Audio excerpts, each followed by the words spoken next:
Okay, so here's our last problem relative to energy. And I just like this problem because it just has a lot of parts. We'll expose this much of this thing. So what is this? So we have a pendulum. Okay, here's the pendulum right in here. Okay, you can see that. It has a 6 kilogram slender rod. That's right here. And as you can see from here to where it's connected, it's 1 meter. It's connected to, and it says it's fixed to a 15 kilogram disc. Well, that's right here. So here's the 15 kilogram disc with the radius of 0.3 meters. All right. So here we have a pendulum. It's currently out horizontal, and connected to it halfway along this slender rod is a spring. Now, here's it's kind of the ceiling, but running on the ceiling is this roller, and the roller is connected via a spring to the pendulum. So what's going to happen? So currently we have from the center of the roller down to our pendulum, it's 0.5 meter. All right. And here's our spring. It has a spring constant of 200 newtons per meter, and the unstretched length is 0.2 meters. So to go from here to here, if it's 0.5 meters, we currently have 0.3 meters of stretch in the spring. So there's some potential energy in there to start. All right. Now, note this roller. So what's going to happen is currently somebody's holding this up, and it starts from rest, so T1 is going to be 0. And so somebody's holding this up, and they remove the hand, and so this is going to now go out like so and rotate down. But what we have here is this is on this beam, I called it the ceiling, whatever. This roller's up here, so what's going to happen is as this rotates down, we're going to assume that this roller just rolls along with it so that the spring is always vertical. So at the end, this point would be down here, and the spring would be going basically straight up to this point there. Okay? So try to picture that. So as this rotates down, this roller is going to go over to maintain a vertical alignment. All right? So if you look at what the problem says, released from rest, when it rotates 90 degrees, so there's a displacement, find the angular velocity. There's a velocity. It's an energy problem. All right, to deal with this is a pendulum. It's basically one device rotating about A. So I'm going to handle this that way. Okay, so I'm going to have 1/2 for the kinetic energy for the pendulum.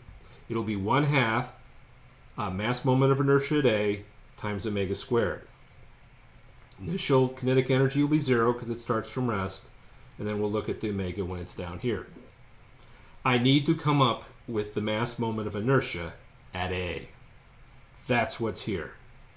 So I have a slender rod in rotation at the end, so that's 1/3 ml squared for the part from here to here.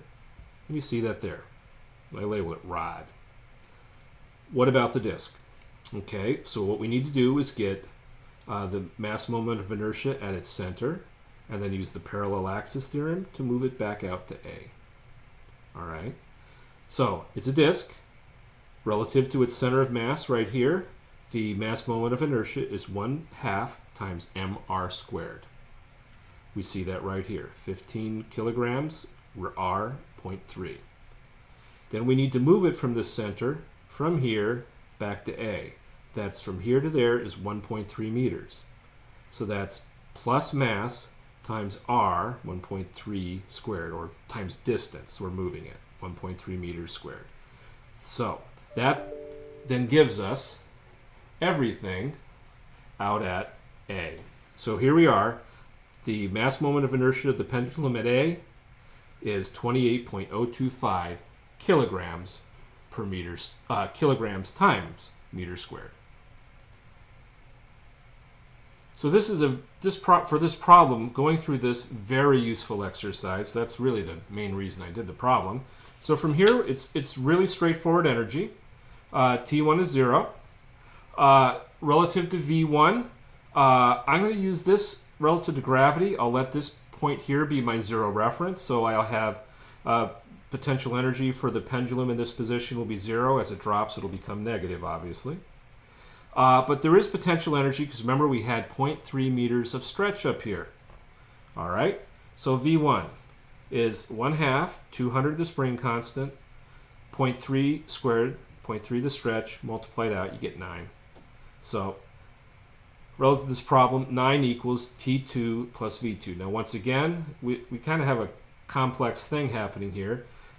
We have the pendulum will give up potential energy, though of course the spring will be gaining it, and the difference will be going into the potential, into the kinetic energy. So now we have T2. Well, now that we've found I at A, it's just pure rotation, so 1/2. Here's IA, 28.025 omega squared. We're all done with T2. Kinetic energy in the second state. All right, let's bring this up a little bit so we can get it all in. So now we have V2. All right, here we got a lot of stuff happening. So as this is 0.5 meters out, it's going to rotate 90 degrees. So this is going to go from 1/2 meter to down here, it'll be down another 1/2 meter. So that'll be a 1 meter distance from the pin at the roller to the connection to the pendulum. Okay, the unstretched length is 0.2 meters, so the stretch becomes from here to here 0.8. So that's 1/2, 200 times 0.8. 0.8 is the stretch squared, obviously. So now we have the pendulum drop. All right, so this is, here we had a 1 meter rod. Okay, so relative to the slender rod, we have 6 times 9.81. And here's its center of mass. It's a 1/2 meter over. It'll drop by 1/2 meter. Bam. Relative to the disc, it's 15 kilograms times 9.81, and its drop, because it was 1.3 meters out, will be 1.3 meters here. So here's due to gravity. We can multiply that out. You get minus 156 and change. All right. Well, that gives us all 3 parts. We have one unknown. Solve for omega. You'll get 3.44 radians per second. And that's the end of this problem. And that's the end for energy. So where are we now? We have one last chapter to go, as we will be looking at momentum for rigid bodies. Talk to you soon.